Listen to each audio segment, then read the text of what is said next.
Okay, so now we're gonna do that part of the exhaust, or that's what buttoned up. Here's the anyway. I promise you guys a shot of coolant lines. I already see. That's happening. We're back with another Cars 101. Okay, people. Let's play this. As you can see, things are really That's right. We were doing another Cars 101 episode.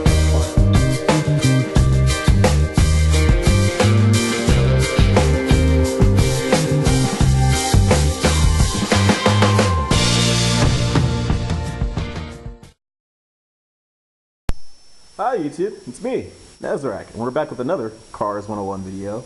We're shooting them all today. See, I'm wearing the same thing. I have a list. I say this all the time, but I'm going through that list today. Today we are talking about automatic transmission fluids in particular and how to kind of get a little bit more out of your transmission, okay? Generally speaking, unless you drive an HD pickup truck or a pickup truck with a tow package, or generally, what am I looking for? Generally, if you drive a car that has more weight, usually you don't find these aftermarket coolers for smaller cars because the transmission doesn't have to work so hard. But generally, you'll have a transmission cooler, a transmission oil cooler, okay, an external one. If you have an HD truck, you're guaranteed to have an external one. If you have a performance vehicle with an automatic transmission, you will probably have an external transmission cooler. With the automatic transmission, you'll have an external. Did I say that? I don't know what I said. Anyway, you get what I'm trying to say. But in most cases, most cars have one built into their radiator. Now that's not a bad thing. Let me make sure I say that. That transmission cooler being in your radiator isn't necessarily a bad thing, okay?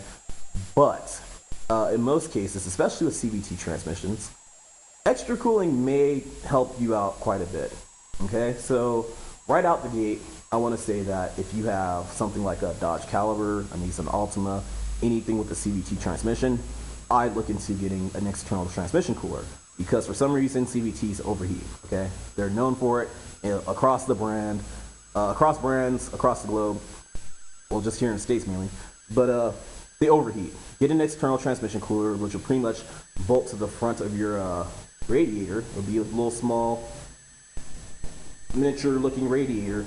You can bolt that to the front of your car and it will actually help the performance of your CVT transmission. Mainly because your transmission in a CVT goes from dealing with RPMs that climb and drop to RPMs that just stay at the top. So all that heat goes straight into your transmission. There's no brake, there's no hook and then go and then heat up slowly and then hook and then go. It's just constantly heating up because you're at those RPMs and the transmission's doing all the work in between. So that being said, let's talk about the types of transmission fluids that are out there, okay? Ironically, not all transmission fluid is created equal, okay? And this is really important. I want you guys to really think about that. And if you watch my other video that I just did, called, I didn't even name it yet. It's pretty much a video explaining, you know, your transmission and why you should service it, how to maintain your transmission properly. I talk about the viscosities of your transmission fluid and how it changes when it just sits inside of your transmission case for 140,000 miles. It'll turn as black as oil and it will be thicker and it will, you know, if you change it out with the thinner transmission fluid, essentially what you're doing is, you know, thinning it out and those clutches won't grip anymore, okay? That's pretty much what I said in that video, tried to say in that video, but it's the same thing if you buy the wrong transmission fluid for your car, okay? Dodges, any Dodge, any year, any make, any model with the automatic transmission are extremely picky about their transmission fluid, bottom line. Unless you go way back to the 60s, 70s, 80s, I wouldn't even say the 80s, okay? I'm saying like 90s, mid 80s to present day, Dodges are notoriously picky about their transmission fluid. This goes for their pickup trucks. This goes for their economy cars. If you put the wrong ATF in your Dodge, you are likely to blow your transmission, bottom line, okay? Now, The reason why that is because not all transmission fluids are created equal. If you want to conduct a little experiment yourself, I had these two transmission fluids. I'm pretty sure I don't have them anymore. But if you go to Walmart and purchase their big blue bottle full of transmission fluid, and you were to just pour some into a cup, okay, you've noticed that it's almost like Kool-Aid. It's very watery, it's very red, but it's not very viscous, okay?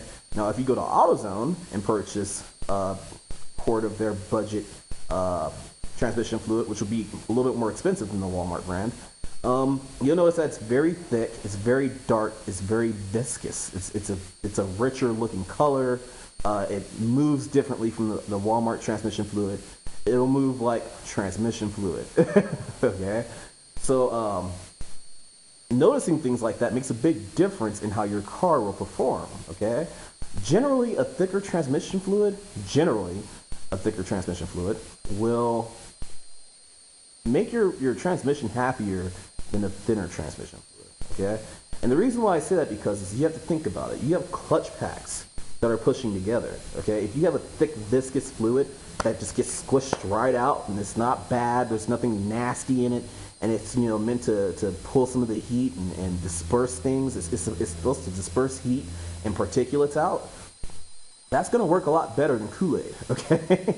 Which is what Walmart transmission fluid is. It's pretty much Kool-Aid, okay? You could damn near probably drink the shit, okay, and you'll be just fine. I'm not saying go out and drink transmission fluid. I've drank some myself working on a transmission, but that's what you're looking at. And you have to think about these things when you purchase it. Somebody at Walmart, the guy who runs the automotive department, will tell you that it's just fine for you to put that transmission fluid in your car, when reality is it's not. Your clutch packs are going to wear faster. It's not going to coat and protect your clutches that much. It's not going to help your car perform at its best. So I say, if you want the best from your car, you need to get the best for your car.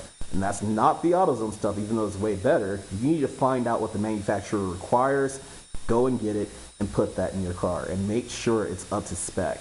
Best bet to do that is to go to the dealer and buy it straight from there. Okay, that will make your transmission happy. It'll make it last longer. And if you're servicing it regularly, it's the best route to go. Okay. Anyway, I hope you guys enjoyed this video. I hope you guys learned something from this video. And feel free to like and subscribe. I can't really think of anything else to say besides deuces.